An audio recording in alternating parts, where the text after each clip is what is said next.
اعوذ باللہ من الشیطان الرجیم بسم اللہ الرحمن الرحیم ان الذین کذبوا بآیاتنا واستکبروا عنها لا تفتح لهم ابواب السماء ولا يدخلون الجنة الا يلج الجمل في سم الخیاط وكذلك نجزی المجرمین۔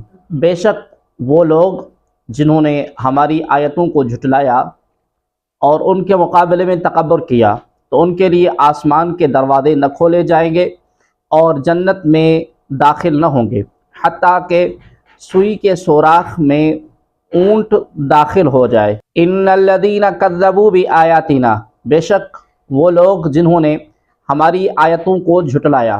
اس سے پہلی آیت میں اللہ تبارک و تعالی کی آیت کو جھٹلانے والوں اور ان سے تکبر کرنے والوں کی سزا جہنم ہے۔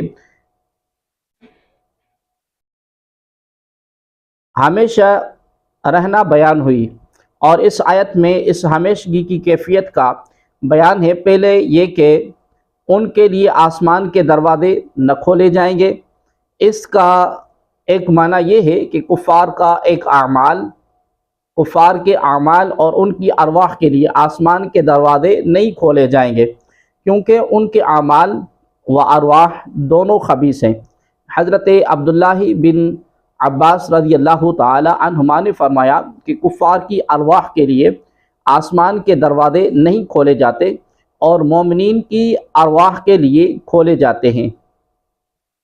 ابن جریج نے کہا کہ آسمان کے دروازے نہ کافروں کے اعمال کے لیے کھولے جائیں گے نہ ارواح کے لیے، یعنی نہ زندگی میں ان کا عمل آسمان پر جا سکتا ہے نہ موت کے بعد ان کی روح جا سکتی ہے۔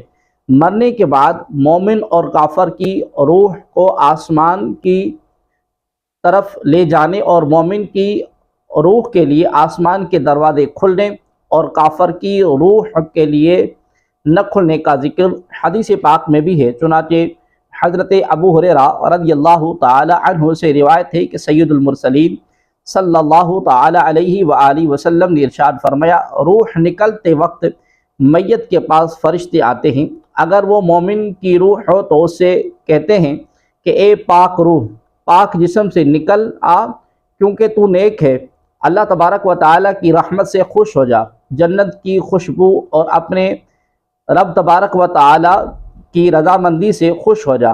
فرشتے روح نکلنے تک یہی کہتے رہتے ہیں۔ جب روح نکل آتی ہے تو اسے لے کر آسمان کی طرف چڑھتے ہیں۔ جب آسمان کے قریب پہنچتے ہیں تو آسمان کے فرشتے کہتے ہیں یہ کون ہے؟ فرشتے جواب دیتے ہیں فلاں شخص کی روح ہے۔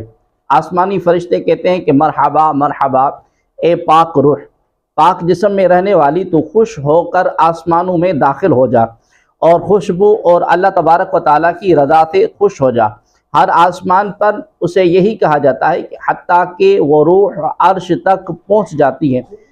اگر کسی برے بندے کی روح ہوتی ہے تو کہتے ہیں کہ اے ناپاک جسم کی روح، بری حالت کے ساتھ آ، گرم پانی اور پیپ کی اور اس کے ہم شکل دوسرے عذابوں کی بشارت حاصل کر۔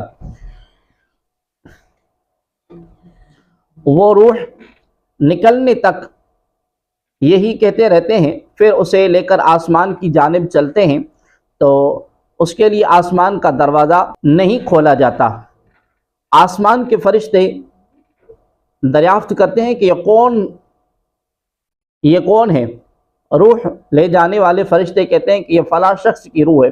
آسمانی فرشتے جواب دیتے ہیں کہ اس خبیث روح کو جو خبیث جسم میں تھی کوئی چیز مبارک نہ ہو، اسے ذلیل کر کے نیچے پھینک دو۔ وہ اسے آسمان سے نیچے پھینک دیتے ہیں، پھر وہ قبر میں لوٹ آتی ہے۔ کفار کے لیے آسمان کے دروازے نہ کھولے جانے کا دوسرا معنی یہ ہے کہ وہ خیر و برکت اور رحمت کے نزول سے محروم رہتے ہیں۔ قرآن پاک میں ہے وَلَوْ أَنَّ أَهْلَ الْقُرَىٰ آمَنُوا وَاتَّقَوْا لَفَتَحْنَا عَلَيْهِمْ بَرَكَاتٍ مِّنَ السَّمَاءِ وَالْأَرْضِ وَلَٰكِن كَذَّبُوا فَأَخَذْنَاهُمْ بِمَا كَانُوا يَكْسِبُونَ۔ اگر وہ بستیوں والے ایمان لاتے اور تقوی اختیار کرتے تو ضرور ہم ان پر آسمان اور زمین سے برکتیں کھول دیتے، مگر انہوں نے جھٹلایا تو ہم نے انہیں ان کے اعمال کی وجہ سے عذاب میں گرفتار کیا۔ ولا يدخلون الجنت، اور جنت میں داخل نہ ہوں گے۔ اس آیت میں ہمیشگی کی دوسری کیفیت کا بیان ہوا، چنانچہ فرمایا گیا کہ کفار تب تک جنت میں داخل نہ ہوں گے جب تک سوئی کے سوراخ میں اونٹ داخل نہ ہو جائے، اور یہ بات چونکہ محال ہے تو کفار کا جنت میں داخل ہونا بھی محال ہے، کیونکہ محال پر جو موقوف ہو وہ خود محال ہوتا ہے۔ اس سے ثابت ہوا کہ کفار کا جنت سے محروم رہنا قطعی ہے۔ یاد رہے کہ اس آیت میں مجرمین سے کفار مراد ہیں، کیونکہ اوپر ان کی صفت میں اللہ تبارک و تعالیٰ کی آیات کو جھٹلانے اور ان سے تکبر کرنے کا بیان ہو چکا ہے۔